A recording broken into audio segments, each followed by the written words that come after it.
Hello, ഇന്ന് നമ്മളിവിടെ ഉണ്ടാക്കാൻ പോകുന്നത് വൈറലായിട്ടുള്ള ബനാന റെസിപ്പിയാണ് കേട്ടോ. അപ്പോൾ ഇത് അതിന് ആവശ്യമായിട്ട് ഞാൻ പഴം എടുത്തിട്ടുണ്ട്. അതിന് ഞാൻ റൗണ്ടിൽ നുറുക്കി കൊടുക്കുകയാണ് കേട്ടോ. ഞാൻ ഇങ്ങനത്തെ ഷേപ്പിലാണ് നുറുക്കിയത്. അതിന് ശേഷം ഞാൻ പാൻ അടുപ്പത്ത് വെച്ച് അതിലേക്ക് കുറച്ച് നെയ്യ് ഒഴിച്ച് അതൊന്ന് ചൂടായതിൻ്റെ ശേഷം ഞാൻ നമ്മൾ നുറുക്കിയ പഴം അതിലേക്ക് ചേർത്ത് കൊടുക്കുകയാണ്. ഈ പഴം കുറച്ചധികം പഴം ഞാൻ എടുത്തിട്ടുണ്ട്.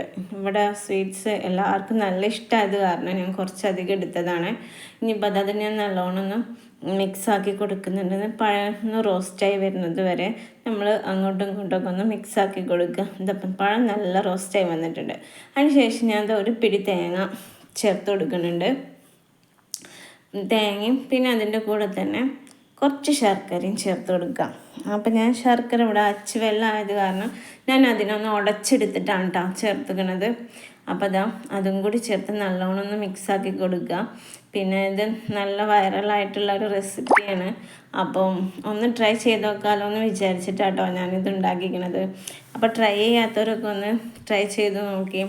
പിന്നെ ഇത് ഞാൻ നല്ലൊന്ന് മിക്സാക്കി എല്ലായിടത്തും മെൽട്ടായി ഒന്ന് പഴത്തിൽ നല്ല പിടിക്കുന്നത് വരെ നമ്മളൊന്ന് വെയിറ്റ് ചെയ്യുക. എന്നിട്ട് അതിന് ശേഷം നമ്മളത് സെർവിങ് പ്ലേറ്റിലോട്ട് മാറ്റി കൊടുക്കുക കേട്ടോ. ഞാൻ പിന്നെ അതിന് ശേഷം ഞാൻ എടുത്തിരിക്കുന്നത് വാനിലാൻ്റെ ഐസ്ക്രീമാണ് കേട്ടോ ചേർത്ത് കൊടുത്തിരിക്കുന്നത്. എന്നിട്ട് വാനിലാൻ്റെ ഐസ്ക്രീമൊക്കെ ഞാൻ ചേർത്ത് കൊടുത്ത് ഞാനൊന്ന് ടേസ്റ്റ് നോക്കുകയാണേ. ഞാൻ ടേസ്റ്റ് നോക്കി നല്ല ടേസ്റ്റ് ഉണ്ട്. അപ്പോൾ ഒന്ന് ട്രൈ ചെയ്ത് നോക്കുക എല്ലാവരും. അപ്പോൾ ഓക്കെ.